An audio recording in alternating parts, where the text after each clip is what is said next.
So much has changed for SoftBank, including, of course, the Vision Fund, the $100 billion fund in which they are using to invest in growth companies. Not early stage investing necessarily, but private companies around the world, some of them public as well. Remember, they owned NVIDIA for some period of time.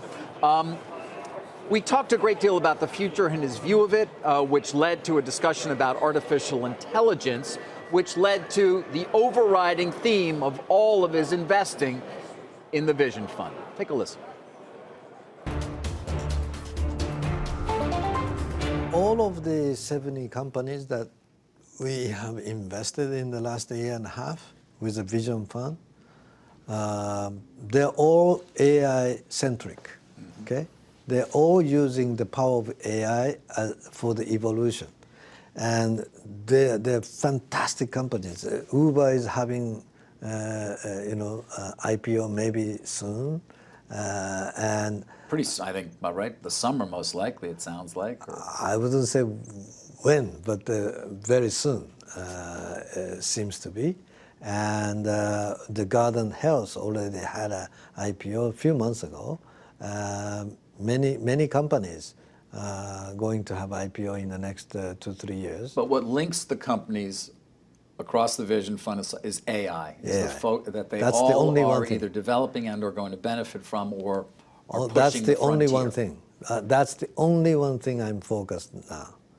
Even though it's across many different industries. Right. So it may be autonomous driving. Yes, and construction with power of AI, hotel with the power of AI, medicals with the power of AI, communication with the power of AI. How does WeWork fit into that with the power of AI? Yeah. So many people still think it's just a real estate, one of the sharing office. Yeah, they buy real estate, they lease it out, and that's the... That's not my view, okay? My view, it's a working community, okay? So Facebook, when Facebook came, people still did not understand the power of Facebook. People thought it's just a bunch of photo and text introducing people. That's not the case. It is a community. It's a graph that you want to get. Throughout WeWork membership, they can help each other. They can come in the same office share from New York, from Boston, and meet and help each other among WeWork members. And with the power of AI, can recommend, hey, by the way, if you're looking for design of the package, there's another member in the WeWork office next building, and you may want to have a meeting at the next beer party on Friday night. Yes, the beer party's on Friday night. We talked a lot more about WeWork, about Uber, about ARM, of course, which was, what, a $30+ billion deal that they did at the SoftBank level, but some of which has been transferred into the Vision Fund. You know, guys, some say that Masa is the single most influential person when it comes to the development of technology in the world, because he's got so many significant investments in these companies that are forging new ground. They say more so than even a Bezos or a Musk. It's a point for argument, but it does kind of point to what he's been able to create. The last time we talked to him, huge holder of Alibaba, owner of Sprint, obviously a big wireless company in Japan, but it's changed dramatically in the 4+ years since we last spoke to him in terms of his influence and what he's doing.